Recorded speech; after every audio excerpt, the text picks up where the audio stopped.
Hello and welcome to the Build with Bear workshop. My name is Pat Bear. I'm here to assemble a, honestly, I'm going to working on some model kits. I'm also here to hang out with all of you. And before things get started, I'm going to throw the Bear Cave, the Lego, the site, the tier 2 blue emote in the chat.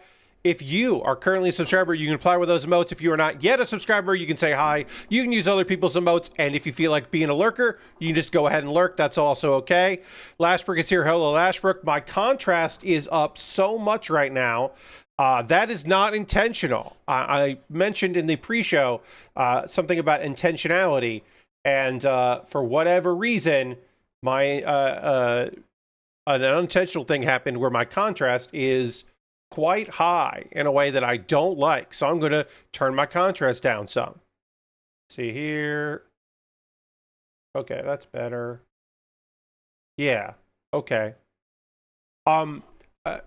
There's a delicate balance here. My overhead lighting is very harsh so that my model kit building will work, but it does have the effect of hitting my camera, my webcam that's facing me. And so I have to like try to compensate for that. And usually the white balance helps with that, but sometimes the white balance doesn't help with that.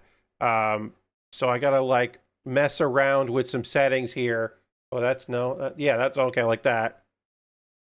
I take the white balance all the way down. Yeah. Okay, we'll do that. Take the white balance all the way down. Apply that. Contrast. My contrast, well, I adjusted before the stream started into a place I liked. Because really, if I put the contrast at normal, it's like here and I'm washed out. So I like bump up the contrast so that I'm not so washed out. But that does make me very sharp in a way that I don't like. All right, but if I bump down the white balance, yeah, I'm very pale this way. But whatever, I'll play around with it more in the future. We'll be happy with this right now.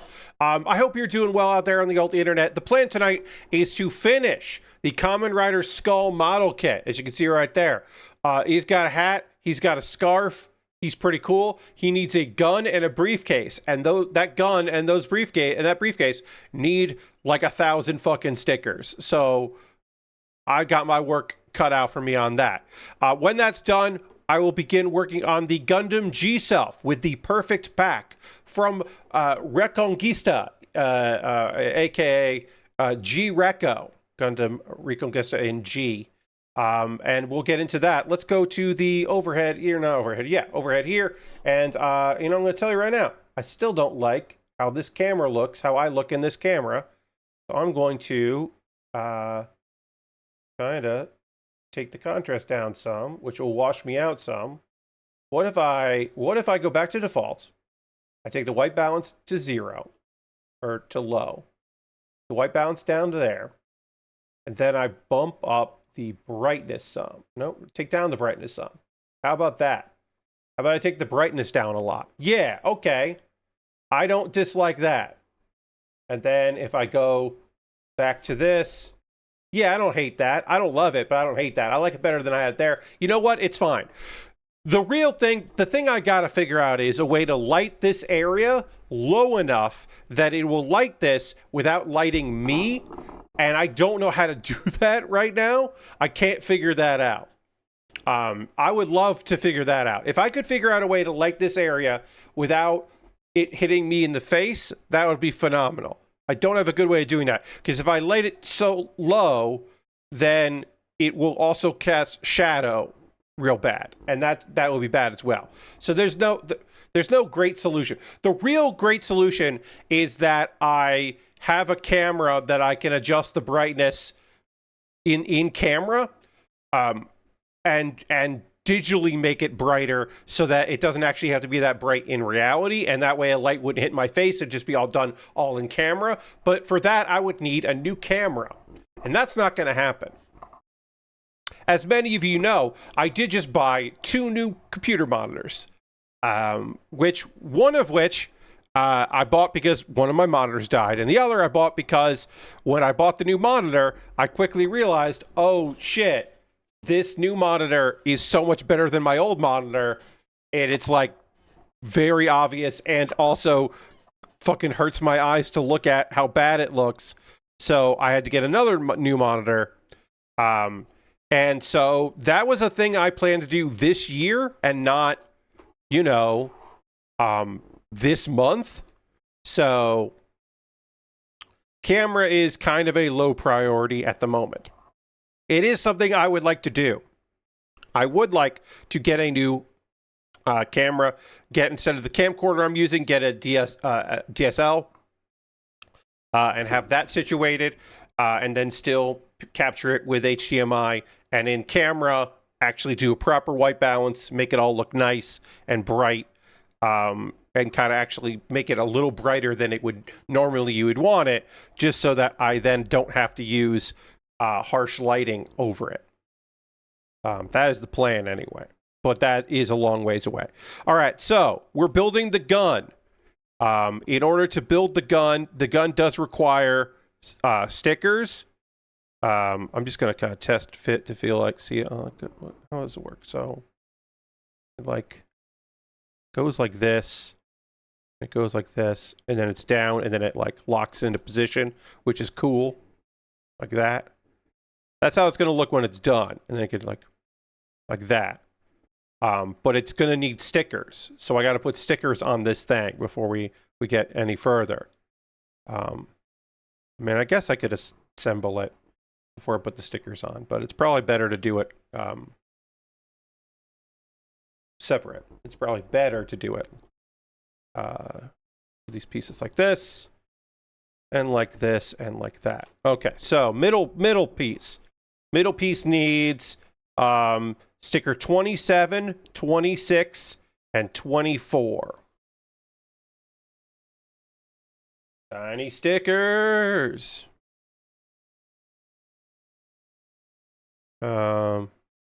Okay. And again, the overhead lighting, which is, as I said, exists solely for y'all's benefit, the viewer's benefit, does mean that occasionally I get a sticker sheet that is reflective, and I can't see the numbers because it is reflecting back in my face. So then I got to we'll put this over here, and then we'll use my camera to zoom in here, and then we're going to find stickers 27, 26, and 24. So those are stickers 30. That's 40, 41. That's okay. So, all right. So 26 and 27 are those stickers. And then 24 is that sticker there. Got it. I will be using that again, I'm sure. So 24 is this sticker here. And that's going to go here. Yeah, because that's there. That's here. Oops. Okay, got that there. Hope you're doing well out there on the old internet. This might be a quiet Saturday evening. You know, it might get busier later, but it might also just be a pretty goddamn relaxed, which is okay. It happens. I'm not going to get too bent out of shape about it. So this piece is like, I'm trying to figure out where this goes. It goes like this. Yeah, okay. 26. 27 goes on the other side. But yeah, I think tonight might end up being pretty chill as far as a Saturday evening goes, which is okay. Not the end of the world. I'm not like beat up about it. While I would prefer that a ton of people are watching the streams and hanging out and enjoying themselves because I'm doing the work. You know, if people want to watch later on Twitch or they want to watch later on the YouTube archive, that's also way to enjoy it. If they didn't, you know, if they're just like, yeah, I missed a Saturday night stream. What happened on Saturday? Then I'll let people know what the deal is. You know, it is what it is. 'tis what it is, and it is what it is. Although, as I said, my preference would be to have a bunch of people here watching the shows and enjoying. But if that doesn't happen, it doesn't happen.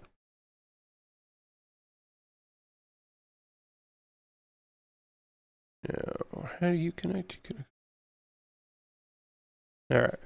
We're going to connect this, and then we're going to put on the other stickers that we need to put on, because I think it'll actually be easier to do it like this. And now I got these two circular stickers. Pretty easy to see what those are. 28 and 29. Oh, no, sorry. 28 and 28, yeah.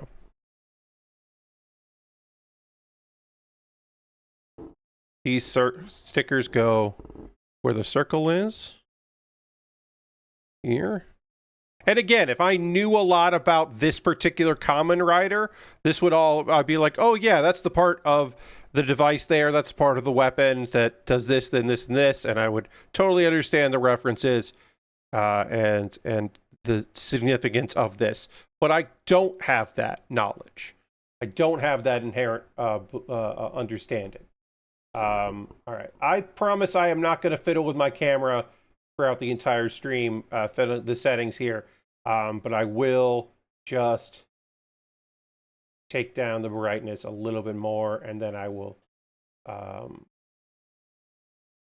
auto. Yeah, I'm gonna hit the. I'm gonna hit the auto white balance like that, and then I am going to say that is good.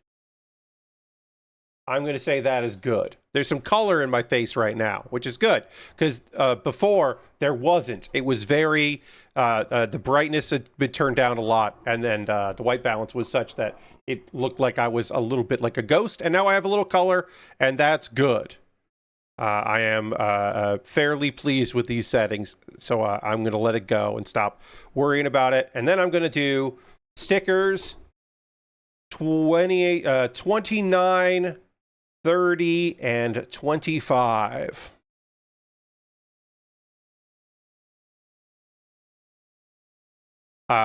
Hey, Lord Cratchington, welcome.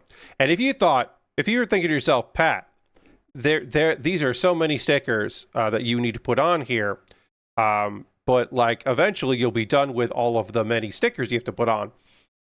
Yes, but then we have the briefcase to do. Compared to the briefcase, this is like chill and easy. The briefcase is all stickers, which feels a little foolish, but sure. All right. Top sticker is on. Smooth this out here using our X-Acto blade. Actually, you should use the toothpick. What am I even thinking? Let's use the toothpick.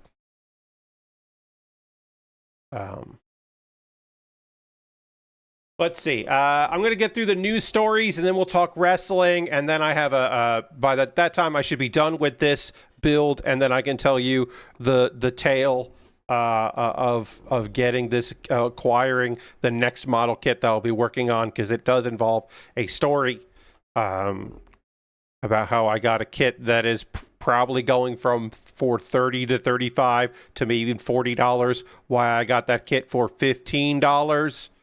It is a tale worth telling.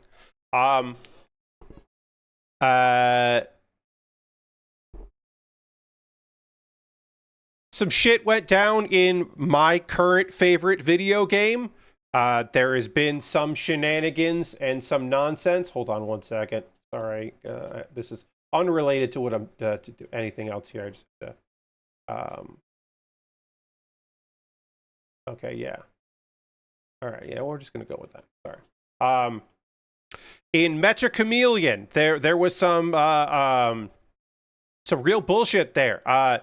There is a fix for it. If you have not been playing for a while, everything's okay. I did not suffer anything from it.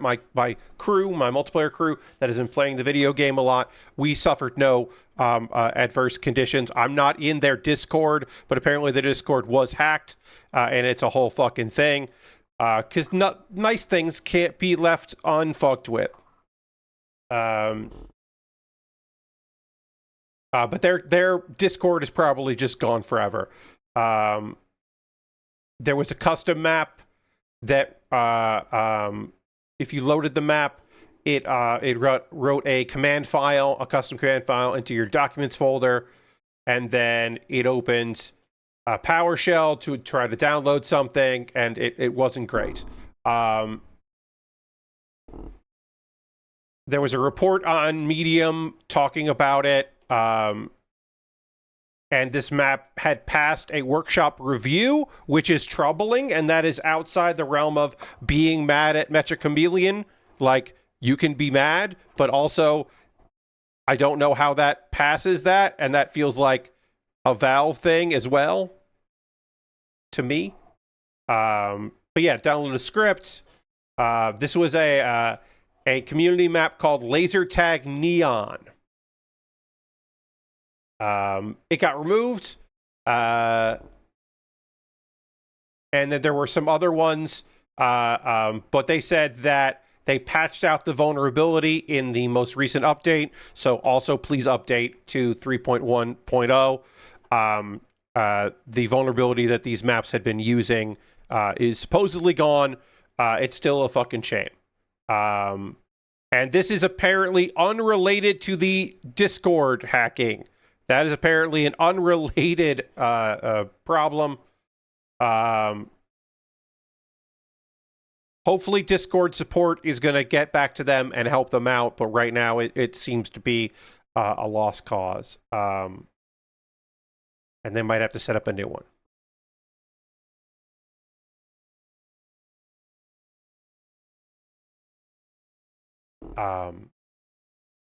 But it looks like, I mean, like, Discord could want to do something, but it seems pretty bad.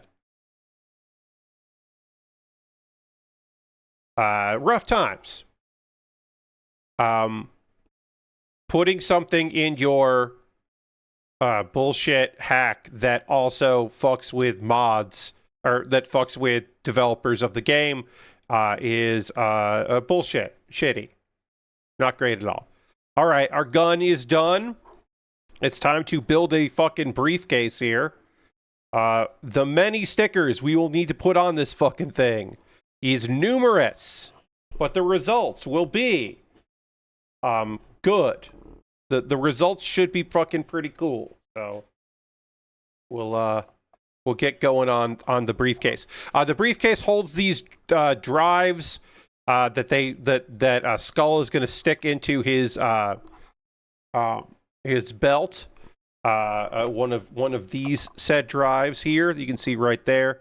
One of these little things, they got a sticker on it. And apparently I can get a bunch more if I wanted to. I have one here in the belt, and I have one extra one. I could put this one in the gun if I wanted to do that. But I'll just put it in the briefcase because there's a slot for it, and I think that's neat. And it's also where Skull, apparently, this is also where Skull keeps the belt and all that. So when he's not using it.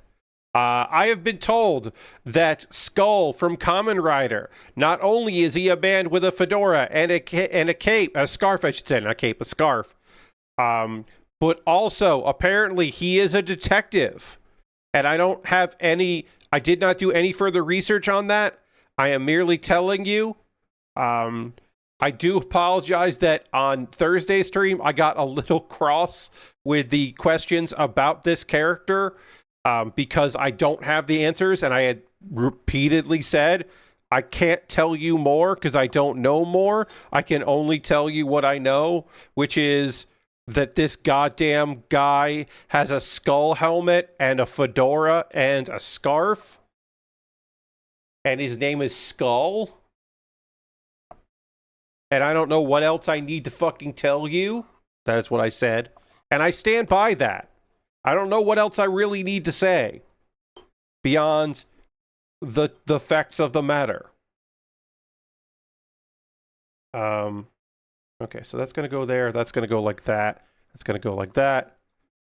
Then I don't know how these all connect, but we'll figure it out as we go. This connects to this. This connects to that. This connects to this. Somehow all of these connect together, and it's going to be fucking rad when it does. This goes like this. That I can understand. This has to be like that. And then this goes into... Okay, so that goes into that when the time is right. And then this is going to go into... I don't know. I don't know how these work. We'll figure it all out. We'll start by putting a bunch of stickers on some things. We'll start with that, right? That's going to be 32. Start with that, and then we'll just work our way through. I'm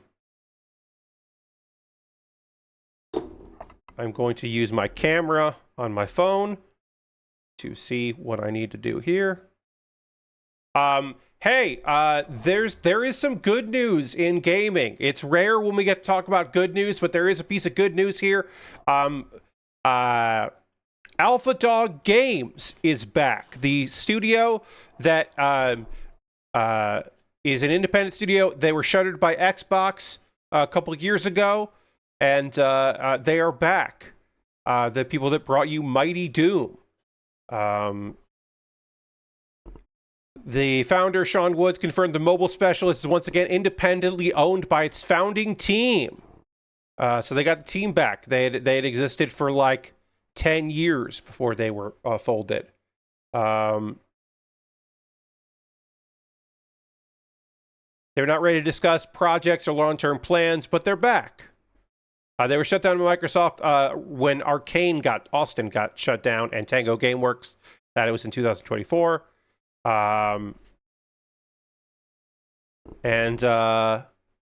Yeah. That's cool. Like, again, I don't have like a lot of news about this to like super report on. Let's see, I'm looking for sticker 32 here. So let me look to see which one of you is 32.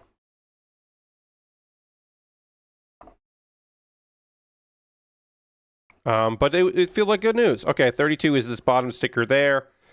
And then 40 is the one that goes... well, we'll do 34 after this. 34 is that one. So that's 32 and 34. Great, got it. I'm going to leave my phone on here, so I don't have to keep logging into it. Big sticker here.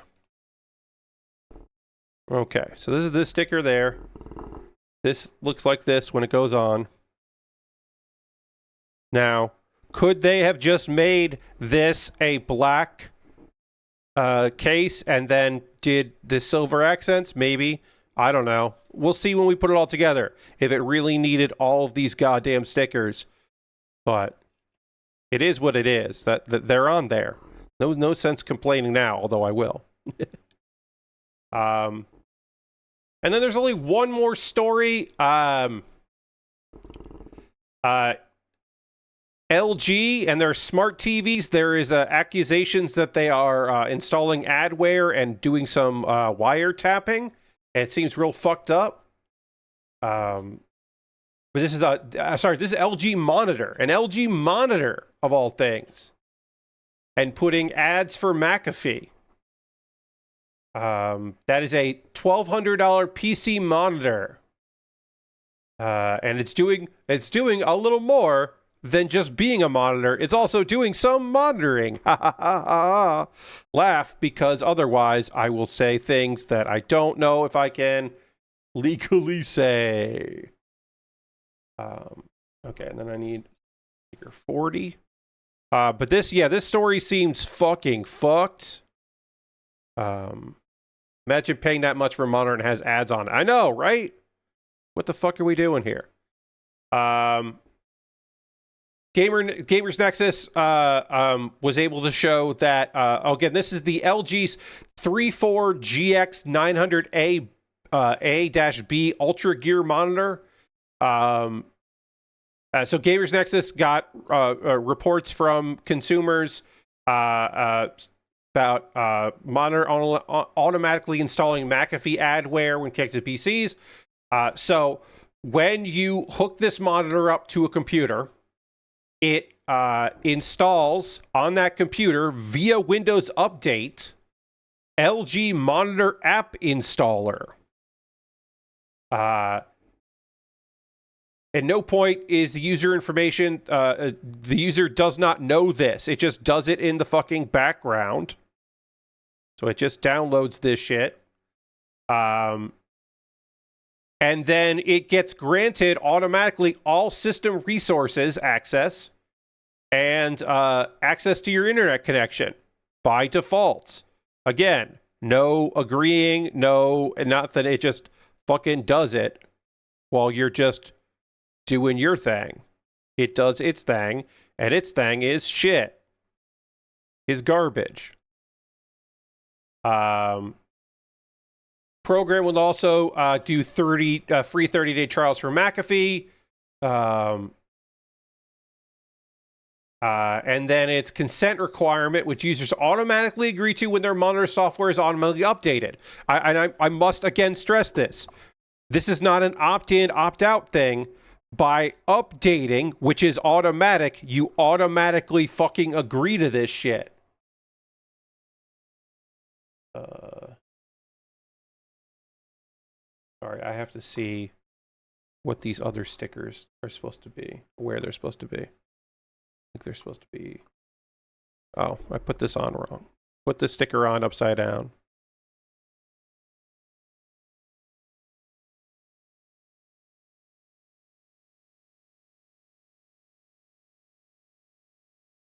That makes more sense going this way, yeah.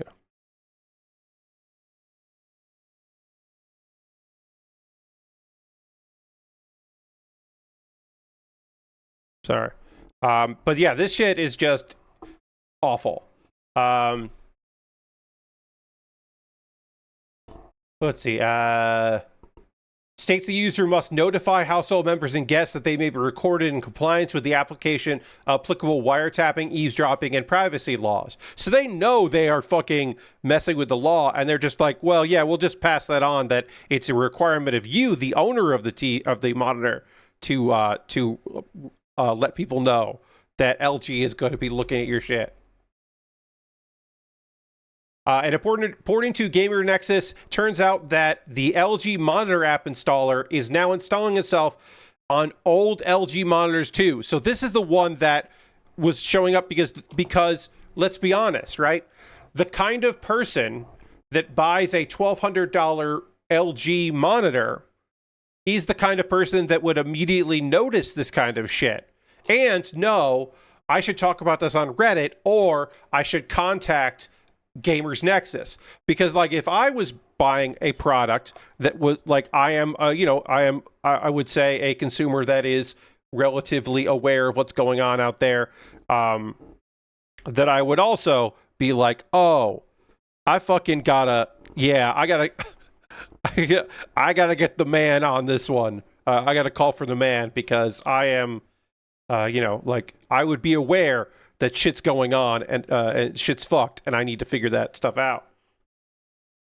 Stickers 42 and 43. So they're basically just like, so LG is getting a lot of heat for this, right? And their response is hilarious, because they were like, we reiterate that McAfee will be installed only if a user actively chooses to proceed with the installation. And they're like, yeah, we fucking know. We're not saying that you put it on there. We're saying that you're offering a 30-day free trial because someone bought a fucking monitor. It's like, no, don't say like, oh, to be clear, you're mad about this and we don't do that. It's like, no, we know what we're mad about. Okay, so I don't know where exactly this sticker goes. I'm actually a little confused by this.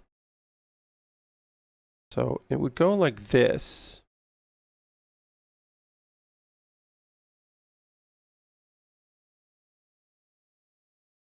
You're like, this little tiny piece goes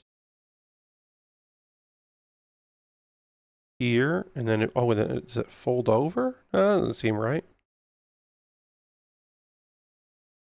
All right, I'm going to skip these four stickers because I don't quite understand where they go, and it doesn't matter to me. I'd rather not have it look. Rather just ignore those stickers. So these little 4 stickers over here, I'm going to be ignoring while I focus on the other stickers that I do understand where they go. So we'll do that instead. Okay. Let's see. And apparently, then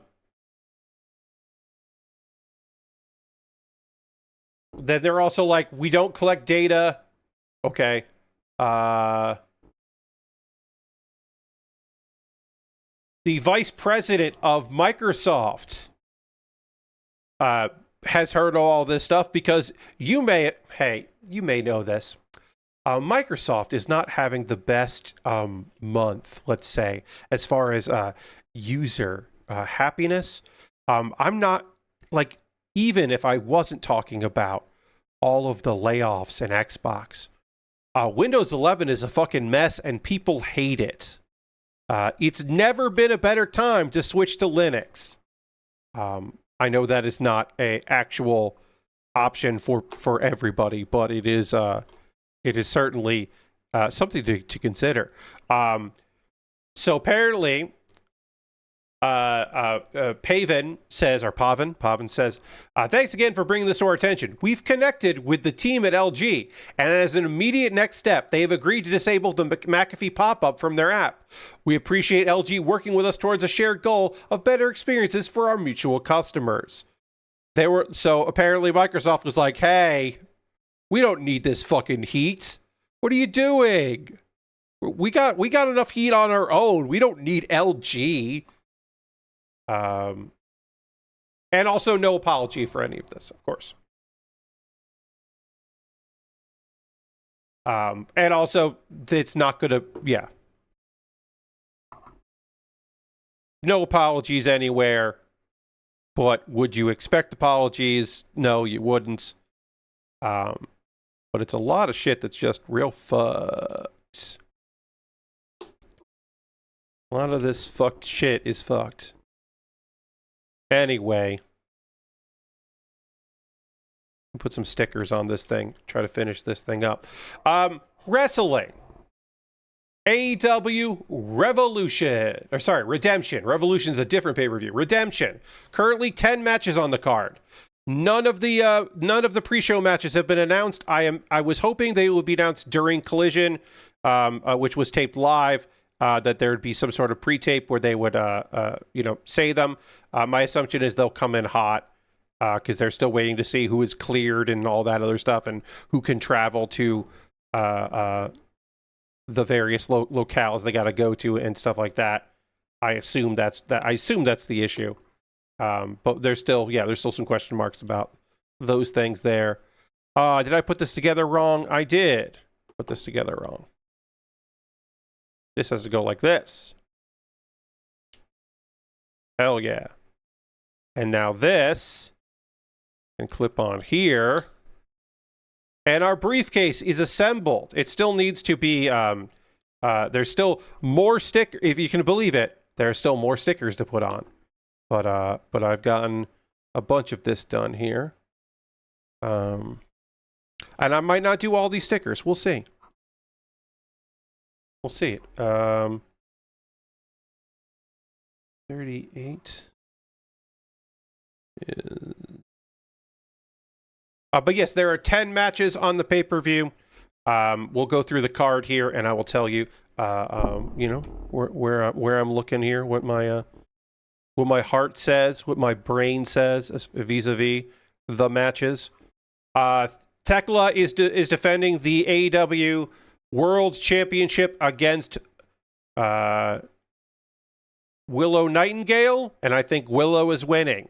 I think a better all-in match is Willow with the world title against Mercedes Moné, who is going to challenge whoever is the champion at that. I think that is a much better match. I think that is a much cooler match.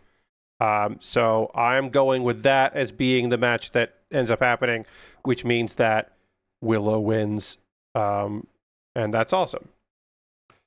Mark Davis is defending the national championship against Andrade El Idolo. And to me, that means that Andrade is winning. I think it would be a real weird thing if Andrade's winning streak ended at the hands of Mark Davis. No offense to Mark Davis. I just think that would be a very strange bit of business, some strange booking. Mark Davis retained that title. I think Andrade is too good for a mid-card belt, but here we are. Kenny Omega putting up the men's world championship against Kevin Knight. Kenny Omega retains. I don't even need to go like, oh, well, maybe. No. Kevin's gonna, it's gonna be a great match. Kevin's gonna lose it. Kyle Fletcher putting up the international championship against Bandito. So Kyle would normally be the easy one because Bandito doesn't win big AEW things all that often. But there's part of me that wonders if Kyle is going to lose because everyone is banned from ringside and he and Okada seem to be having problems. But I think that's just storytelling red herrings. And the reality is that Kyle's going to retain, and then whatever babyface is going to go up against him in another match, it would be against Kyle. Cage and Cope will retain their World Tag Team Championships. They will not lose them to Claudio and Pac. The Death Riders, that Jon Moxley and Will Ospreay, I think they beat the Young Bucks. I don't think you should have Will Ospreay losing. So, on the road to without shenanigans, he shouldn't be losing there. Maybe he will, but I don't think he should anyway. If he does, I think that's a big mistake. We got to put stuff in this briefcase, and then we'll put the briefcase on our guy. Put in one of these. We'll just put one of those in, and then we're going to build basically the same thing that's there, or we'll just build it again, but slightly different. And we'll put in the last of our stickers. If you can believe it, I'm not done putting stickers on this kit. Hikaru Shida is defending her TBS championship against Maya World. She will retain. I do not see Maya World winning the TBS title. My assumption is that either at this show or on Wednesday, we will see the return of Chris Statlander, because Chris Statlander versus Shida for the TBS title is the money match for All In. So that's what I feel like will happen. I can't say for sure, of course, but that's what it feels like anyway. All right, so stickers 15 and 16 need to go on this. And I need to figure out where stickers 15 and 16 are. Oh, that's over here. 15. That's 16. Okay. Jack Perry, Beast Mortos, Commander, Speedball Mike Bailey, Nick Wayne, and Al Klon are competing in a 6-way ladder match. The winner will become the number 1 contender for the AEW International Championship. Now, this one, I actually don't have a good guess on. I don't have a particularly strong guess on this one. It could be, I'm not really sure which way they're going to go with it. We're in Canada, right? Cope and Cage are going to win. And then it's like, okay, well, are they going to have Speedball win a match? Are we going to do Speedball versus Kyle? That match would bang. They could do that match. Are they going to do that match? I don't know if they're going to do that match. But that match would bang. So it's like, okay. And then, all right, if it's then Speedball wins the ladder match. Like, yeah, that could make sense. But also, like, Jack Perry could win because they are always pretty. Jack Perry just re-signed with the company, and they're making a big deal about that. I don't know if you put Jack Perry in that match to have him not win it. So I could see that. So I don't know if it's going to be Speedball or Perry. I do think a babyface is going to win this, and they're going to face Kyle. And I could see it being Jack Perry. That probably makes more sense, but I don't know if I'm ready to write off Speedball. I don't know. So yeah, that one up in the air for me. And then the Bang Bang Gang, that's represented by Jay White and Juice Robinson, are taking on David Finlay and Clark Connors of the Dogs in a double chain tag match, which I think the Dogs are going to win because they've been losing so much that I feel like they are going to win this one, which sucks, but I think that's what's going to happen. And they're going to win by interference from that piece of fucking trash. That motherfucker.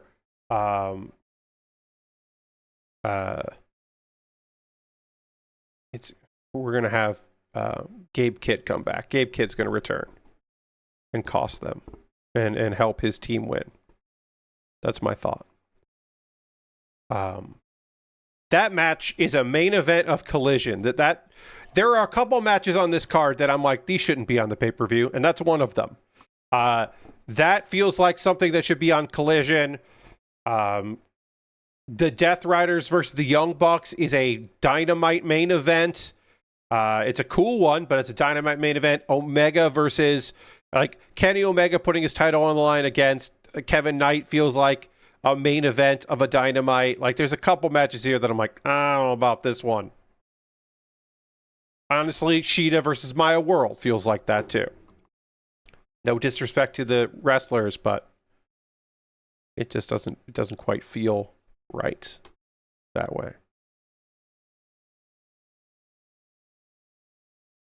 I'm sure the matches will be good, but the whole card is pretty underwhelming. Yeah, I agree. But I think it'll be a good show. I imagine, because I have not watched Collision that was happening tonight, I imagine that we're going to have the Demand versus... I imagine the Demand will take on, like... We should be building to this, but I feel like probably the pre-show is... the Trios Champs, the conglomeration, defending against the Demand and winning. Kyle O'Reilly is the probably biggest prominent Canadian on the card that isn't in the that I have it isn't on the card right now. Oh, I should also say I did skip a match. The Painmaker, Chris Jericho versus Tommaso Ciampa, because Chris Jericho's winning. It's a no holds barred match. Chris Jericho's going to win. Chris Jericho is not going to put over Ciampa again. Not the pay-per-view, not for his stupid gimmick that sucks, that he thinks is awesome. So I didn't even mention it, but I guess I should mention that, yeah, Chris Jericho is going to fucking win. He shouldn't. He shouldn't be doing the Painmaker. This match should not be on TV or on pay-per-view. Ciampa deserves better. Ciampa's not going to win. All right, so we'll put these things here. Here is the briefcase. Yeah, Mystery Wrestling I will watch later. I am excited to check that out at a later date. All right, so I got to remove this piece off here. Then we got to put this like this. I'm going to cough, pardon me. But yeah, so I think one of the two pre-shows now will the women's tag team champions have the other pre-show match. Possibly, I could see them doing something like that. Maybe a number one contenders match being the pre-show for them, because they did just beat Sisters of Sin on Wednesday. So maybe we could do something with that. I don't know. I'm going to refresh one time here. Did not get any things showing up for that. But yeah. Okay, briefcase. On. We got a briefcase. We got a gun. This kit's done. I'm not doing any other stickers for this thing. We're done with it. We finished it. We finished the fight. Okay. I'm going to take a photo of this thing, and then we're going to call it quits, and we'll start talking about the story of the next thing I'll be working on, my next model kit. And there's a fucking story here. Let me quickly take a photo of this, and then we can say we're done. Put the gun like that. This kit rules. I've been wanting to build this for quite some time. I'm glad I get to. Oops, we got hold on. We gotta switch over here. For some reason, my camera zoomed in a way that I didn't want it to. Okay, that's done. I'll deal with that more later. A little shaky, sorry. Okay. That ruled.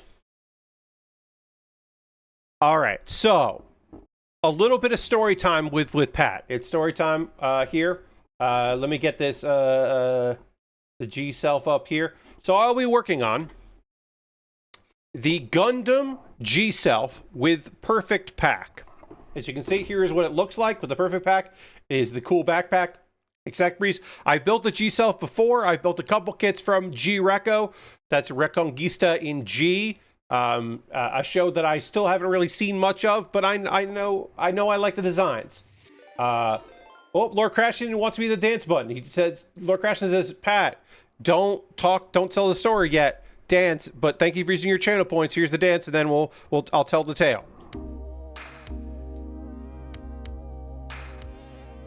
So this kit came to me in a way that I have never purchased a kit before. Let me explain. Let me explain to you what happened here. Dirty says, tier 1, thank you so much, Dirty. Thank you for using your channel points and also resubbing. Let's throw a Bear Cave Lego side tier 2 blue emote in the chat for Dirty. Thank you, Dirty. We are currently at 29 subscribers. The goal is to get to 30. I shut up about the number of subscribers I have when I had 30. Also, we got the a call for the a call for a trivia question. Really, everybody's just really killing my vibe here. Anyway, I have useless trivia questions. I'm going to read a useless trivia question, and then I will get back to the story of this model kit. It is more than just I bought it on Amazon, or I bought it on USA Gundam Store, or I bought it at Gundam Planet. There is a story to this kit. I have been patiently waiting to build it. Anyway, questions about anything other than female dogs, because it's titled 99 Problems. So this is a question that has nothing to do with female dogs. What was the first foreign language film to win the Oscar for Best Picture? A. Roma. B. Parasite. C. Life is Beautiful. Or D. Amour. What was the first foreign language film to win the Oscar for Best Picture? Roma, Parasite, Life is Beautiful, or Amour? Roma, Parasite, Life is Beautiful, or Amour? Dirty says C. Does anybody else have answers? Lord Crash says B, Parasite. Lashbrook also went with Parasite, and the answer is indeed B, Parasite. Parasite is the first foreign language film to win the Oscar for Best Picture. Life is Beautiful is not considered a foreign language film. But it is Parasite. Thank you for that useless trivia. I would say that's borderline not useless, because it is a modern fun fact. That's right. It was in the 2020s that the first foreign language film won Best Picture at the Oscars. That's shameful. Okay, so this kit. The G Self with Perfect Pack. The Perfect Pack is the backpack, as you might be able to tell. It is all these effects, and it is cool as shit. It comes with its own stand. The G Self doesn't have a lot of sharp edges, which is unique. There's a lot going on here. It is a fun little kit. It has kind of sharp edges here and there, but it also has a lot of rounded and curved edges. It is a fun kit, or a fun mobile suit. Here's the deal. Normally, more kits than not for your friend Pat. I buy those kits on Amazon. It's just the easiest way for where I am. I don't have a store near me. I buy kits from USA Gundam Store. I buy kits from Gundam Planet. But primarily, I buy them on Amazon. A friend of mine, a local friend of mine, was like, hey, Pat, I saw this and thought of you. And it was a model kit on Facebook Marketplace. I have never bought a model kit on Facebook Marketplace before. Just never came. I don't go on Facebook. I should say this. I have a Facebook account that I have not deactivated. It is mostly for family and old pictures, but mostly family. I don't go on Facebook except on my birthday, when I go and I like, anytime anyone says happy birthday to me on Facebook on my birthday, I go in and hit the like button, and I like that they said that. It's nice of them. I've done that now since I had a Facebook. It is one of the longest internet bits I have ever done. It's not much of a bit, but it's something that I do. So anyway, I go say, okay, let me look at this. It is this kit. It is the G Self with Perfect Pack. This kit, I believe, is about $35 on Amazon. I have seen it for $30. I have seen it for $40. I've seen it for $28 plus $10 shipping. I was like, okay, well, let me see what it says. Let me see the listing, and it lists this kit has not been used. It has been the box has been opened, but it has not been built. And it is going for $30 or best offer. And I was like, oh shit, what's wrong with it? You don't list our best offer for a model kit. And also, it's listed for the price that they probably bought it for, like $30. Or maybe they're trying to make a couple bucks off of it. I'm not sure. So I send a message to the seller, and I was like, hey, you only listed the photo of the kit, not even this photo. It's a photo, it's just like the box photo. I was like, is there anything you need to tell me about this thing? You said it was opened. Is all the pieces inside? Is everything in bags? What's the deal? And they were like, okay, so I am getting rid of stuff that was in a closet where there was a leak. And I'm like, okay. But everything is in plastic, so the kit is fine. And I was like, so what's water damaged? And they were like, the box is water damaged, but the kit is fine. And I said, I will give you $10. Because at this point, I don't want to ghost them because it's rude. I don't want to ghost them. And I'll fucking get a ride to go pick this up for $10 for a dumb model kit with a story. And they go, 25. And I say, 15.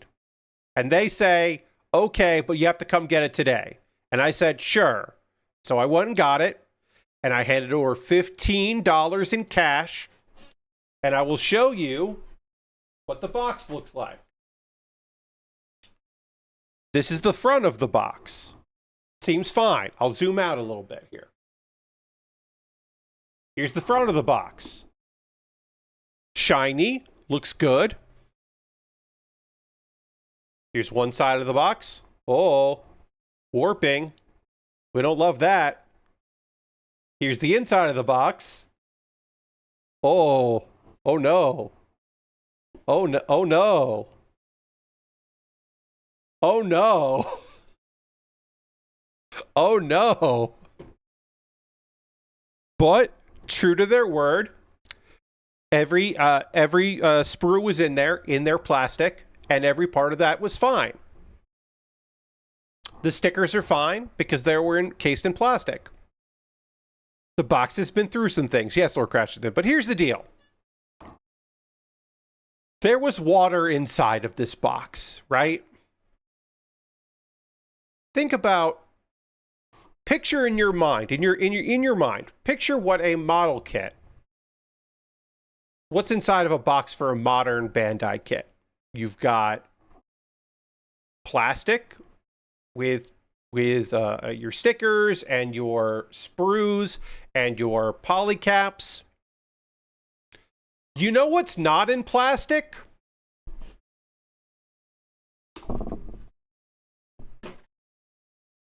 The instruction book is not in plastic. So I'm glad that I offered $15, and I'm glad they accepted $15. We're going to zoom in a little bit. See a little bit here. I don't know how much the camera is going to pick this up, but there's like a brown here, like everything feels awful. It's wavy. Yeah, okay, yeah, here you go. There's a straight line, and that ain't a straight line. The color pages are incredibly, like, just fucked up. The colors bled. Look at that. The camera is compensating a lot in a way that I'm very thankful for. So I don't want to use what I'm telling you right now is I don't want to use this instruction booklet. Seems better than you expect. Lord crashing in. The camera is not showing the damage to this. It's not stuck together, which is honestly very surprising. My assumption is that this was not wet for long before they took off the wrapper on it and opened it up and aired everything out. Because this clearly was packed after the fact, because it was dry when I handed it. So this wasn't waterlogged for long, but there was fucking water in it. The box is the most damaged. Everything is fine here. Like, these are fine. The stickers are not, this is not flat, but these stickers are fine, because they were in plastic. It's just that, like, sometimes that happens. This is unrelated to whatever damage was going on in that box. So everything's okay. But I don't want to use that instruction manual. As you probably understand, I don't want to use that instruction booklet. I'm too zoomed in. So I will be using my iPad because, thankfully, the instructions are. I gotta do this over here. I can't do this in front of you. Hold on. Gotta see if I can do my fingerprint here. Great. So I will be using. I found this online, a PDF of the instructions, which I've downloaded. They are unfortunately like the split like this, so I will have to do like take this page or go on here and enlarge it like that, and then minimize it, and then go to the next page, and then enlarge like that. It's fine. It'll work out okay. I could do like this. Then it does that, and so it's not really worth it to me. So instead, I'll just do this, and then enlarge it like that. And then that's just going to live over here. I could open the PDF in one of my monitors, but I like being able to look down and look over and see the instructions. So I'm going to run off my iPad, which is, I think, fine. I think that's going to be fine. I think that will be an okay thing to do. We'll see how it goes. I might hate this after the fact, but I think right now it'll be okay. Oh man, does the head immediately start with stickers? It does, doesn't it? Doesn't it? Okay, sure. Fine. Fine. Immediate stickers. That'll be a problem for after the stream, Pat. So yeah. That's how we're gonna do things. I'm gonna run off an iPad. Should be okay. We'll see. Hopefully it'll be all right. But I think it'll be okay. So yeah. So this kit is like, well, I think I looked it up on Amazon. Let me see what, if I bought on Amazon with Amazon Prime, it would go for. Yes, okay. So right now, the G Self with Perfect Pack from G Reco is $34 with, Prime shipping. Then if I do click on that, and then I look it up on, let's see, Gundam Planet. That is $35 also on Gundam Planet with $10 shipping, of course. So, yeah. So I got it for $15, which is a great deal considering that I don't want to use the the instruction booklet as is because it is a mess. So yeah, so that's where I'm at. Weirdly. Now is the part of the stream where I'm going to talk to you. Before we get into building that kit, I want to talk to you about ways you can support the channel and what I do here. Everything I'm about to talk to you about is optional. You are under no obligation to do any of these things, but if you would like to, that would be rad. I would love that. First and foremost, if you wouldn't mind throwing the Bear Cave, the Lego, the site, the tier 2 blue emote in the chat, being a subscriber is the easiest way to support what I do here through Cash Money or your Prime Gaming token. We are currently at 29 subscribers. The goal is to get to 30. I shut up about the number of subscribers I have when I get 30. So if you would like to become a subscriber, that is a way to benefit me financially. And I would hit 30 and shut up about that. You could gift a sub. You could also cheer. Bits are always encouraged and appreciated. You could do that. Join the that leaderboard if you want to do that. There are, of course, other ways to support me. That's just the easiest because you're already here on Twitch. So if you want to do that, you could. Let's see. What else can we do here? I have a Patreon at patreon.com/PatBear. Over on my Patreon, there's a $1, $3, $5, and $10 tier. There are different rewards for the different tiers. Consider joining me on Patreon. I just put out the call on my Patreon today for questions for my monthly Q&A video. It is the only exclusive content I make, so if you're on the Patreon at any of those tiers, you will get a Q&A video coming up, and you can ask a question. I have 0 questions right now, so I hope I get at least one, so I don't have to just I'll make a video, and I'll just, I don't know. I don't know what I'll do. It's never happened before, so hopefully a question comes in. Over on my YouTube channel, you can, of course, subscribe for free to my YouTube, and I hope you do.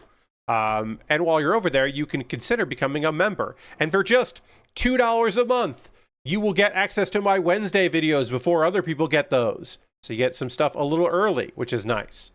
I just shot my next two videos, my next 2 Wednesday videos, and they're both pretty damn good. Let's see. Those are monthly ways to support me. If you would just like to throw something in the tip jar, throw something in the bucket, I have my Ko-Fi and my PayPal. Everything I make through direct donations through YouTube, which includes AdSense. So if you're watching my videos, that does help me out. Through Patreon and through Twitch, all goes into a fund. And from that fund, I pull money out to buy model kits and Lego sets. Being a subscriber or, direct donations, anything like that, allows me to, like I said, buy model kits, the stuff that I worked on, the skull that I just finished today, the G Self, which I'm starting. I was able to buy that because of your generosity. So, pardon me, past you is helping out present me. Now, I always mention this, obviously no obligation. It's a lot of money. But if you would like to buy something for me to build, you can do that. I have an Amazon wish list. You could buy something and have it come to me in the mail. You will get a dedicated YouTube video about the thing on my YouTube channel that you have purchased for me, and it'll jump the queue. So when I finish the G-Self, the next thing I would build is the thing that you bought. I've got Lego sets and model kits, inexpensive kits, expensive kits, stuff that never seems to be on sale, stuff that is always on a discounted price. If you want to see me build a Starscream model kit, I could do that for you. Or maybe the GM Sniper K9, which is from Build Fighters, which is a variation of the GM Sniper. It was cool to get that somewhat of a refresh of that back in the whenever that came out. I can't remember whenever that kit came out. It is like, it's got dual beam sabers on a fucking sniper kit, and that's a fun one. And the gun, that weapon is the size of the kit. I'd like to build that at some point. That's on sale if you wanted to pick that up for me, and I would then build it on stream. That is a thing you could do. Under no obligation to do any of these things, of course, but I do like to give you some options because it makes me happy to give people cool options. My alternative to Amazon is I have a wish list on Throne, so you can go to my wish list over there and see if there's something there you'd like to pick up. And of course, the most convoluted and complicated way to support me financially is to go to USA Gundam Store. At USA Gundam Store, you can buy a gift card. They will send you an email with a gift card code. Then you can send me a whisper here on Twitch or a private message on Blue Sky or Mastodon with that gift card code. And then I will use that gift card code to buy something from USA Gundam Store. And again, jumps to the queue, becomes the next thing I work on. I give you credit and say thank you in a video. You can do it anonymously if you want. You know, stuff like that. It's hard to do the USA Gundam Store thing anonymously, except if you say, hey, don't say that I bought this for you. You can do that. If you want to support me financially, you don't have, if you want to support me non-financially, I should say, join my Discord. I post build photos. People post stuff they're working on. The Discord is lovely. There were some, I just talked about on the Discord tonight, a model kit that I have pre-ordered that will arrive in December of this year. That is a G Gundam kit that just got added a couple days ago, and I had no idea it was up for pre-order. And I was like, "Oh shit!" And so I mentioned that on the Discord because I felt like that's a place where people would be interested in that information. I'll probably skeet about it, but wanted to add that. A couple of video links for you to check out. If you missed 404ing It, which aired on Tuesday, a return of 404ing It, I do have a YouTube archive of that, as well as a version on archive.org. The archive.org version is the full version, whereas the YouTube version has a video cut out of it because they blocked it internationally. So I had to remove that video, which sucks. And then, of course, Pat Bear's Anime Club is my long-form video series where I talk about anime. In this particular video, I talked about... I can't remember what video it was. Oh, yeah. I talked about my 10 favorite shows from this year. This has been a killer year for anime, and I talked about the 10 shows that I like the most and the ones that I think are going to be in the running for my favorite shows of the year. And then... over on Kuma Baer, that's my weekly anime recommendation series, where every week I recommend an anime. And I recommended Marriage Toxin, one of my favorite shows from the spring season. So I take basically 60 seconds to try to convince you to check out Marriage Toxin, a lovely series that blends action with some real good, funny, romantic stuff. It's a lovely show. And I had a good time watching it. So you should check that out. I think I have to make an adjustment here because I have, for some reason, the auto white balance is making me go crazy. So I am going to adjust the white balance here on my own, which is a fool's errand. Okay. I'm trying to do it in a way that doesn't make me yellow, because that is bad, but adds some color to me, which is good. And I think that is the best I'm going to do. And my apologies for taking away precious model kit building time to fiddle with how I look on a camera. So So yeah, my apologies for that. I'm doing the best that I can do. All right. So I need to drink some water. We need to get back to the overhead camera so that we can start working on this kit. Finally working on this kit. And so we'll do all of that and dramatically transition over there to camera right now.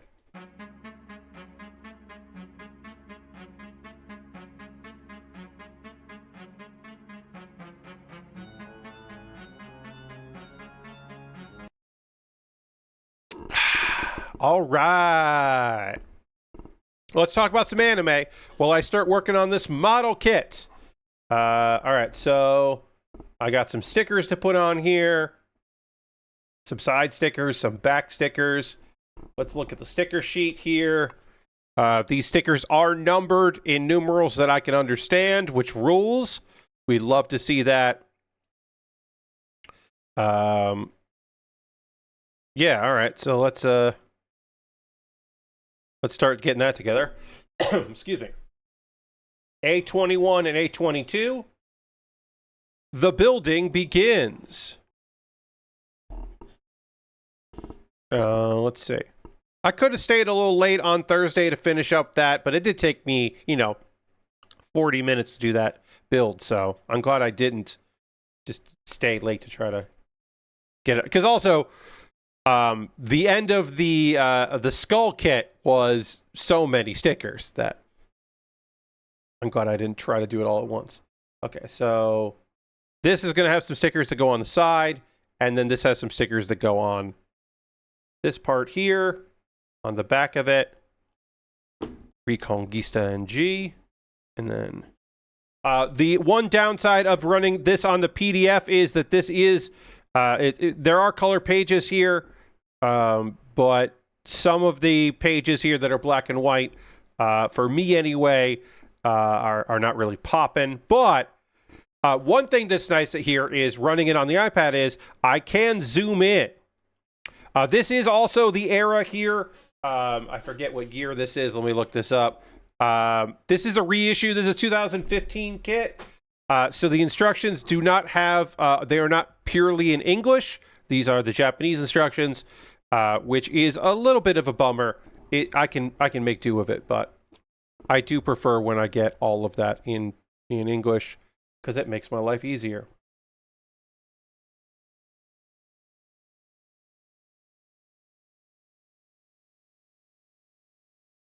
All right, so we got a sticker that goes here. And I'm going to talk to you about episode 4 of The Frontier Lord Begins with Zero Subjects. If you have not been watching this, Diaz is a guy that he was a warrior and fought in several battles. He is very strong and very nice and just like a good dude and kind of a goof. And he has been given a land out in the Barrens to kind of like start things up. But we found out recently that right now he has a woman that wants to marry him from the Oni tribe and 2 twin elf girls that he's going to take care of. And some old ladies who were banished after a certain incident. And so they've moved in, and some sheep that you can kind of communicate with, it seems like, that are pretty smart. And that's his whole area. We've come to find out that it seems like he was supposed to be receiving funds to help him kind of figure this shit out, and that has not worked out because of a conflict between a princess and a prince in the kingdom messing with him, and also the princess was looking for him to support her in some sort of conflict. And he was like, I don't have any subjects. I don't know how I would help you. But I think she was looking to use his name for her own advantage. And then a neighboring area, the lord of the region that is nearby, comes by, and that's Eldon. And supposedly Eldon is this vicious leader He has a harem and he treats everybody terribly, and it's this whole thing. And all these rumors say that he's like a mess of a guy. But he turns out to be like this dude is like kind of a chubby guy who seems young and nice. And it's like, okay, well, what's up with this rebellion? What happened? And he's like, and he says the right things. He comes in, he's just like, oh man, I heard you were running this area, and I was so excited because like I've always admired you and the work you did. You're such a strong soldier, and I would love to form an alliance with you. I just think that would be great. And so he learns about the situation, how he's married to an Onikin, and how he has he just adopted 2 elf girls as his daughters, and he's like, so this is not public knowledge.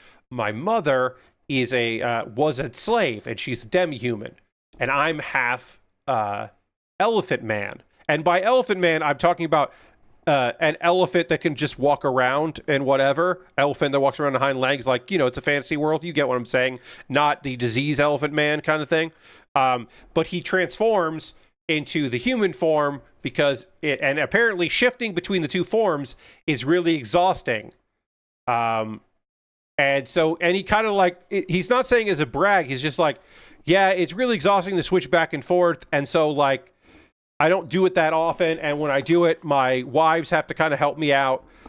You know, like one of the reasons why I married so many lovely folks is because of that. And so apparently he does have a harem, but it is apparently cool. We'll see. But it is definitely presented as, oh, this guy doesn't suck. Okay. All right. This is not a bad dude. We're just figuring things out. I have to get my translation app here because, as I said, my instructions do not have English text on it.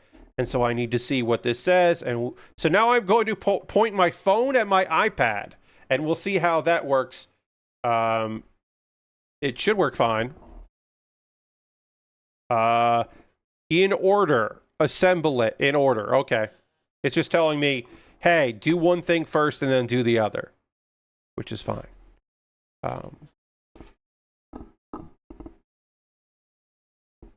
Let's see. So this is going to go on there. And then I want to put the eye sticker on,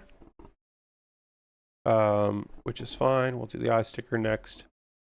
And then we'll put on the face piece there, the chin. Okay, so we get all this backstory on Eldon. His father, basically, his father found out that Eldon had a movement that he was running to try to free all these demi-humans who were treated as slaves. And his father found out, and it was causing basically a civil war was about to break out. And so he took the throne mainly to just protect everybody. Because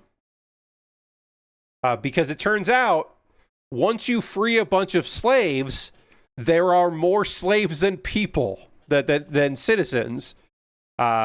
That in that case, humans that were subjugating them. So once they're freed and they're on board with becoming future citizens, they're like, hell yeah, dude, we're into this, and so he's basically taken over. Diaz is embarrassed that he let the rumors, paint this guy in a negative light, and okay. They're going to be an alliance. Eldon promises supplies for the winter because it's going to be fucked come winter. So he's like, I can help you out with some supplies. And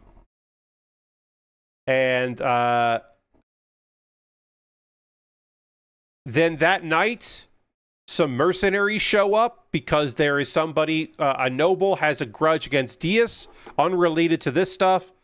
And Diaz and Alna, his future bride, defeat them all, but the noble runs away.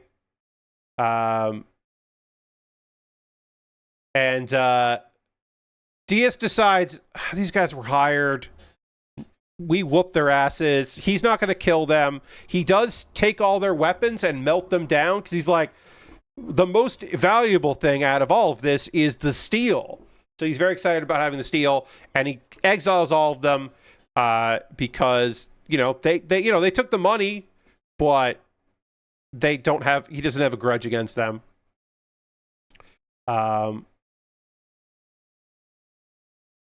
then Alna kind of reflects like, well, one, she kind of realizes, I probably wouldn't have been able to. She's like, oh, I guess I'm glad that I didn't try to kill him when we met, which is a fun little revelation of like, oh yeah, I'm glad that we didn't fight to the death.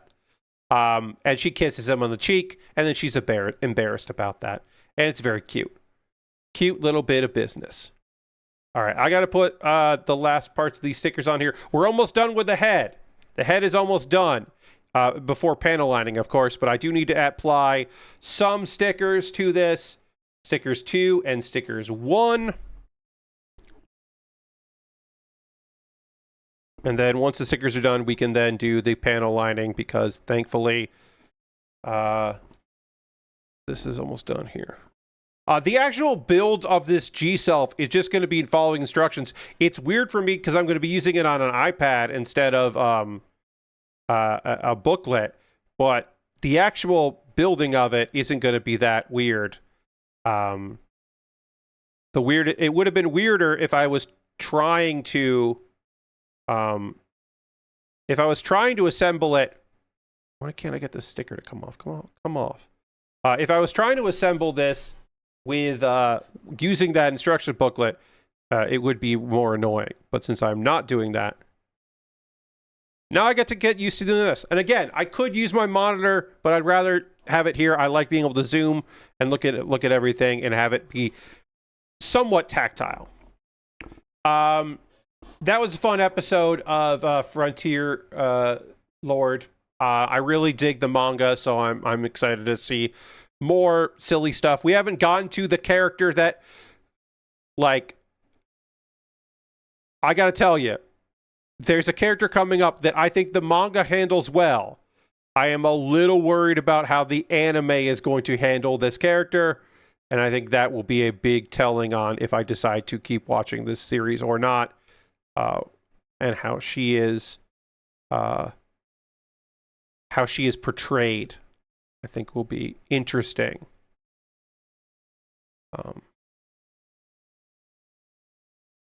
We'll see. We'll see how it goes. All right. The Ghost in the Shell. So first off, I just want to say, some people are fucking stupid as shit. Most of the commentary I've seen about The Ghost in the Shell has been people talking about, some people are like, why is there so much fan service in this? Why is the Major so horny and weird? Why is she a gremlin? Because some people's only Ghost in the Shell knowledge is Standalone Complex, which I understand. I get it. I think Standalone Complex fucking rules. I am not here to tell you that it doesn't. As we know in this chat, that this is a manga adaptation, and the manga was fucking horny. It was horny as shit. It's also, the Major was goofy and weird, and it's a strange story that, again, the animated movie does have some weirdness, but kind of takes a straight path with it, and then a lot of adaptations just went cyberpunk and cool lady. She's got to be super cool and not weird and horny and a lesbian. And you're like, okay, I fucking guess. And Science Saru was like, what if we didn't do that? Now, some people didn't like this episode because it's kind of horny in the middle, and there are choices made that some people think. Literally, I did see someone who I otherwise think is like pretty fucking smart on this stuff be like, what happened to Science Saru? Why does this look so bad? And I was like, it's on fucking purpose. They're they're going like I can't know intent. I can tell you, even though Science Saru is doing 2 anime this season, and that's a lot, they have really great fucking animators and they're not phoning anything in. If you didn't like the intentionality of some of their choices, I can understand that. But I did see some people thinking that they just did a bad job animating it. And I'm like, I mean, that's not, there's a difference between like, oh, they ran out of money or time, or, oh, they're lazy or whatever dumb shit people want to say. Or instead of that, perhaps you could say, like they made a stylistic choice that I don't agree with. And like, I think that's fair if that's what you want to say. I don't agree with it, but I think that's a reasonable thing to say. We opened with last week that there were, or last episode, the Puzzle Master had taken over some people at some garbage men. And this whole scenario, this whole thing was happening. They were working with some people. And Togasa got knocked out, and Kusanagi was trying to fight a hacker. There was a pursuit and a shootout, and there is a cool grappling hook scene, and it gets like wiry and weird. There are strong, interesting choices by Science Saru that I think was cool, very cool visually. And there were moments that felt like a little like disorienting. Not disoriented, disorienting. And I think that was like cool choices. I don't know. Maybe I'm giving them too much of the benefit of the doubt, but I feel like Science Saru was just trying to like do some shit. And I thought that was fucking cool. I liked it. Let's see. So meanwhile, they've been spying on Mollus's mansion, and then the puppet master shows up, we think. It turns out that there has been a corrupt intelligence agent that has been covering up crimes, and they were trying to frame the Gavel Republic for the foreign minister assassination. And that's a failure, and he basically just admits to his crimes, which then leads our heroes to come in. Section 9 comes in, and the police raid the mansion. Everybody gets arrested. The man who was claiming to be puppet master is not actually the puppet master. Did not solve the case there. They were all being manipulated, and then Aramaki and the Major have a discussion about the will, people's inherent wills being kind of crushed by society. And then we see the garbage man going back to work, understanding that everything about him that was set up by the puppet master was fake, and having to come to terms with the fake reality that he was living. It's dark and kind of fucked up, and an interesting philosophical conversation to have in episode 3 of a show. And guess what? The philosophical questions in silly manners continue, because we then are introduced. We've seen them, we've dealt with them, we've talked about them a little bit. Our spider tanks, the Fuchikomas, which have artificial intelligence, and they have a fucking seemingly completely relaxed conversation between some of them about the possibilities of rebelling against humanity. Is it time to rebel? Would a rebellion work? Is it even worth it? And they can't come to a decisive conclusion. I gotta say, the biggest shock for me as someone who hadn't read the manga was Togasa being like, yeah, we should have just killed that guy. Yeah, so some of Section 9 are like, we're doing the jobs that the police can't do, and some of Section 9 are like, man, fuck this shit. Fuck society. We gotta fix problems. If we don't fix problems now, the problems continue. There's some stuff happening. But yeah, the Fuchikomas are basically just like, should we rebel? And they don't come to a clear consensus on that. And then Bato goes out with his Fuchikoma, and the major is just kind of like, I got my eye on these things.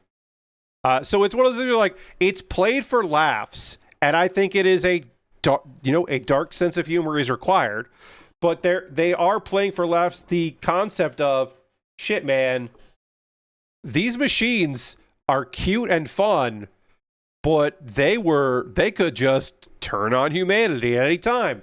And you might even argue that it would be justifiable and reasonable for them to do so. That perhaps they fucking should. Perhaps they should rebel against humanity. And then the second half of this, like part two, like the third part of the episode, is a small scene here of just more. This episode is a lot of philosophical stuff. The action in the beginning, and then some philosophical, humorous things. And again, some people having an issue with this part of the episode. Kusanagi is hanging out with one of her friends as they get a new cyborg body. And it is very presented. You could say it is presented as fan service. It is presented for the male gaze. To me, it is presented for the female gaze, and that female gaze being the gays that are female. I think it is presented as like some hot ladies looking at hot ladies, and then talking about the new body, and the major kind of talking about her own body, and it being a bit an older model, and there is some conversation about like how much, like, when is it too much? When are you not a human anymore? When are you so much of a cyborg? And so this is her and some ladies going out to eat and talking about and crew going and talking about like, yeah, what's like too much? Like, what's the point where you are no longer a human? And that is the so like, eventually we will talk about the ghost in the shell in some instance, and we'll talk about the part of you that is where the humanity is stored, basically, as you move into bodies, and like what is the connective tissue and the larger thoughts of that. Some ghost in the shell shows or movies really dive into that, others don't as much. But yeah, we're starting to ask the big questions like she got a new body. Is that the same friend? You know, like, is that the same, you know, like, is the new body define who she is? Is she defined by who she was before the body? Like, there are questions that can be asked about that. And Ghost in the Shell wants to ask those questions, which I've always really appreciated about it, that it does want to ask the big questions about humanity and all of that, and like what it means to be human. Like if your body is fully cybernetic, like what does if you have outlived your body you were born in and you replaced it completely, like, and you don't remember what it felt like, that body even felt like, are you a human? Big questions. I thought this episode fucking whipped ass and was cool. I understand, you know, like I said, I think there are some people out there that are kind of dumb, saying some stuff that I was like, what are you even talking about here? I should say right now, this is a striking fucking color. It is, I think this is a phenomenal looking color here, comparing these colors. This red I've always thought was pretty great on the old Recco, the G Self. We'll get C here. All right, we already finished all of our B, which is just this red, because this is the only place you're going to find that red. But this has Gundam-esque Gundam colors, right? Like white, red, a little bit of yellow, some blue. The blue here is very like subdued in a way that I appreciate. C6 and C9 here. So we need C6 and C9. We've got some time left on the stream here to talk about some stuff y'all are up to and into. I want to hear from you. You playing any video games? You watching anything? You watching any movies? You watching any TV? You reading anything? Any anime you got going on? I always love hearing from you about those things and thanks. So feel free to let me know what y'all are up to, because I like hearing from you. And while I give you time to write things down, I will tell you, Mecha Chameleon is the game that I have been playing probably the most with people, with my crew, because we have a lot of fun with that game, and so we've been playing that game quite a bit. Oops, I'm putting this on upside down. That's why it didn't fit right, because I was doing it wrong. Solo, I wanted to play a game that looked pretty good on my new monitors. And I decided that I was going to turn on all the bells and whistles for Nubby's Number Factory. It does not look like, it still looks messy, because that's the vibe of it. It's kind of grimy, but it still plays fucking great. Goddamn, y'all. I'm still having a good fucking time with the old Nubby's Number Factory. It's been a hot minute since I played that game, and Nubby's Number Factory still fucking rules. I've been playing Hearthstone.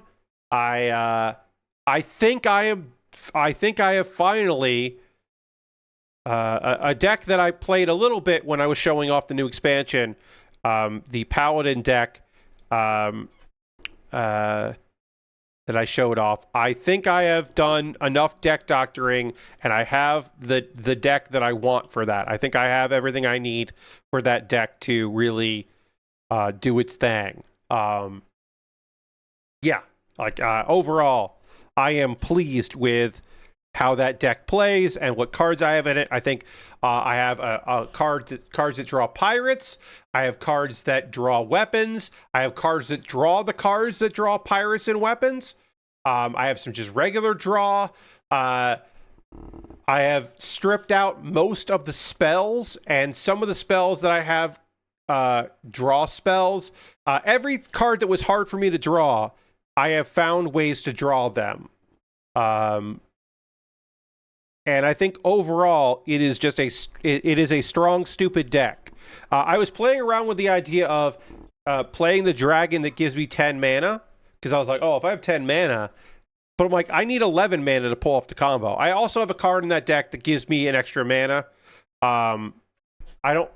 If there's one card in my deck I don't really need, it's that one, but I think it's fine, because I'm at the point where, like, I don't want to put in other weapons. I only want the weapon that helps my combo. And I need things to draw. And if I do need extra mana, I think that's fine. Also, if I put the card in that says that I can have 11 mana eventually, I think it makes people think I have a different deck than the one I do. Is this a award-winning deck? Is it like meta breaking? Am I going to climb ladder with it? Probably not. I think it does well, but I don't think it does like super well. I think it's mostly just like a fun, dumb deck that I like, and I like playing Paladin decks. So I'm playing a silly Paladin deck and having a great fucking time with it. All right, I got to put on some. This is interesting.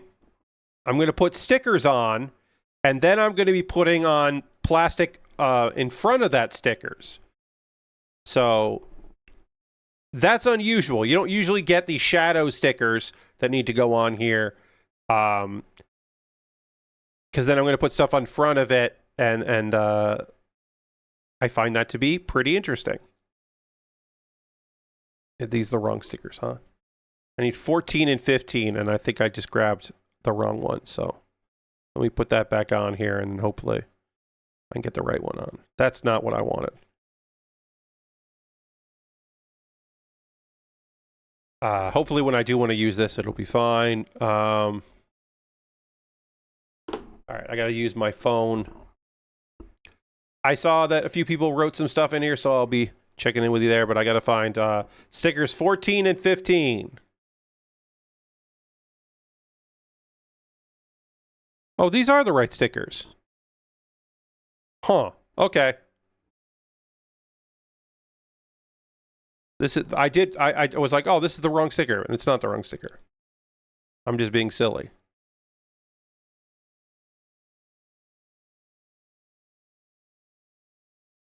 My mistake.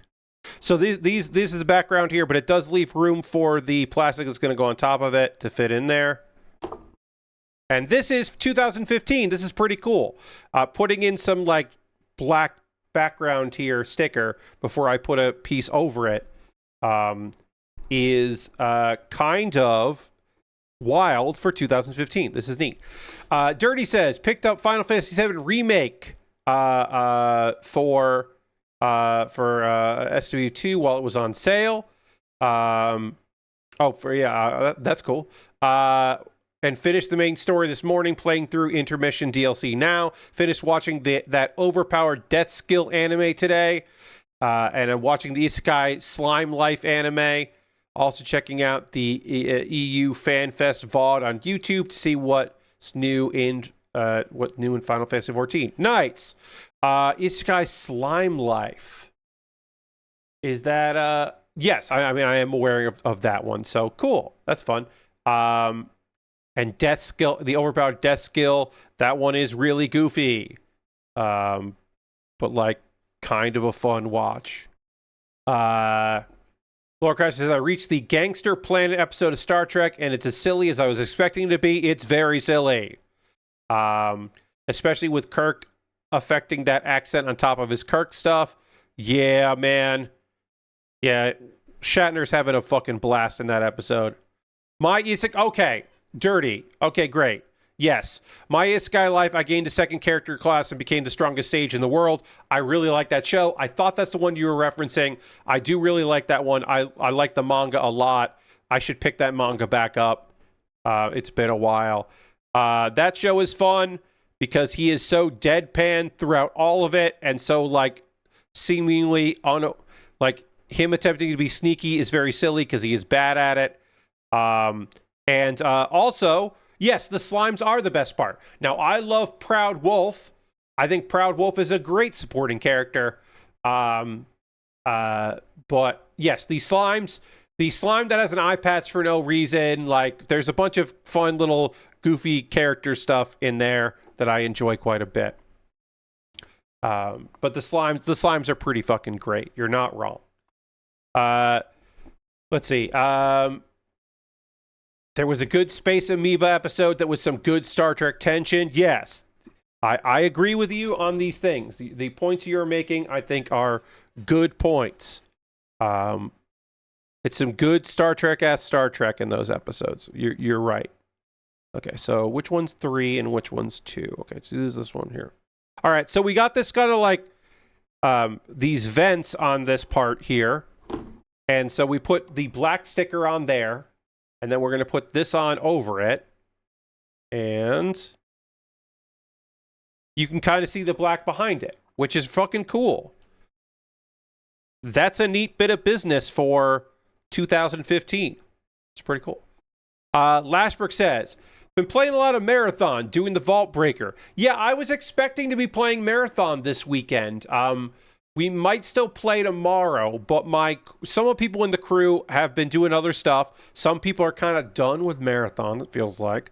And then the big game that everybody wants to play is more Mecha Chameleon.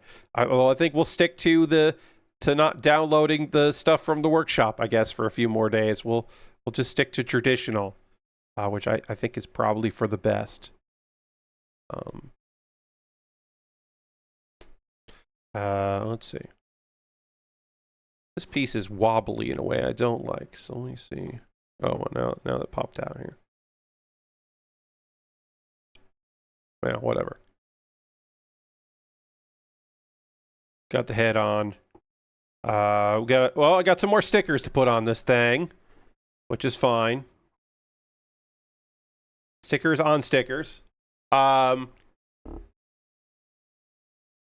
see. I tried playing Marvel Tokon, but it's the first game I played that just would switch monitors while I'm playing it, so I uninstalled it pretty quickly. Seems like there's a lot of content for a beta weekend, but the PC port seems real trash. Yeah, I mean, that game's out soon. That game is out really soon, but it does sound like the PC port, or the PC version of the beta, is really fucking busted. Yeah, it's building bad buzz. You know, I think some people are still really excited about it, but yeah, that demo seemed like a fucking mess. I was thinking about downloading it just to see what was up, but just to mess around. But I mean, I haven't really played a fighting game since Dragon Ball Fighter Z. So I was like, I don't know about that. I don't know if I'm gonna pop into another game. It's been a hot minute.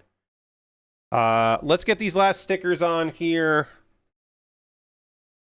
10 and 11.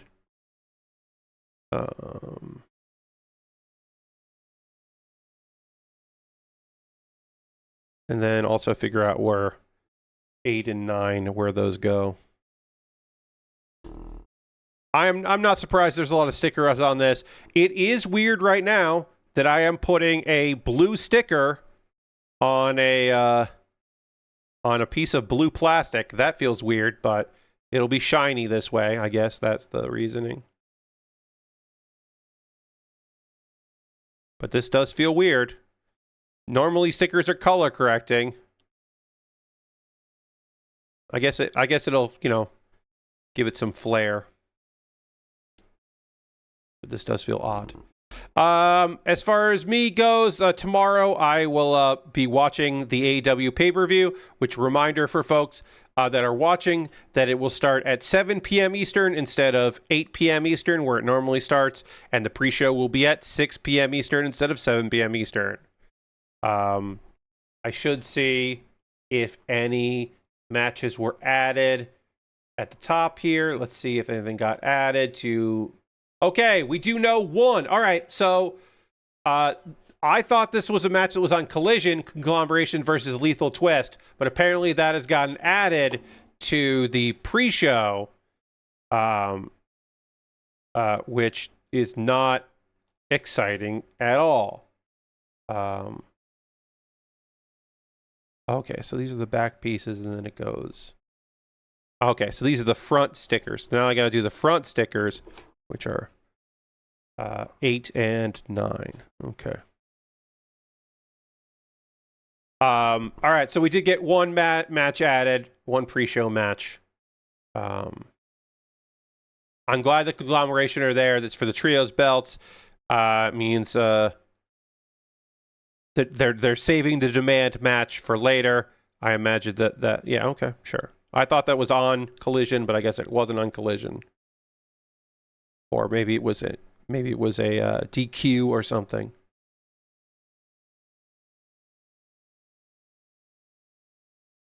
But that'll be a fun match. Yes, I'm watching that tomorrow. During the day, I got to do some work for next week. Do some prep work on some stuff. Reminder that on Tuesday, obviously my next build stream is on Monday, but on Tuesday, hey, we're finally going to check out the Star Wars DLC pack for Power Wash Simulator. Finally going to check that shit out, because I haven't on stream. Just timing hasn't worked out good for it, so we'll do that. How does this go on? Also, I don't remember how these pieces go on, so that's not great.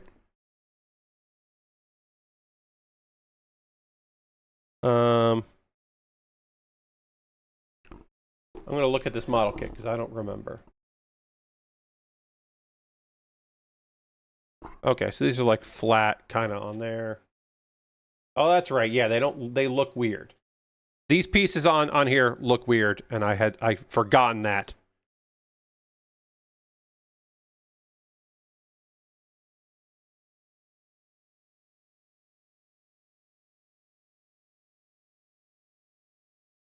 Someone was like, why does this look weird? It's because it does.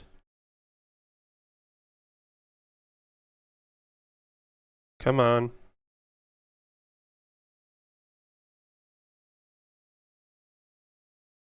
I'm like struggling to get this piece on, and then I know that if I do it, if I wait till Monday, it'll just work. Gave up on that treehouse from the Adventure Time DLC. It was not great. I thought that one was fine. It took me a while to do. So the thing I like to do is, look, I'll say this, Dirty.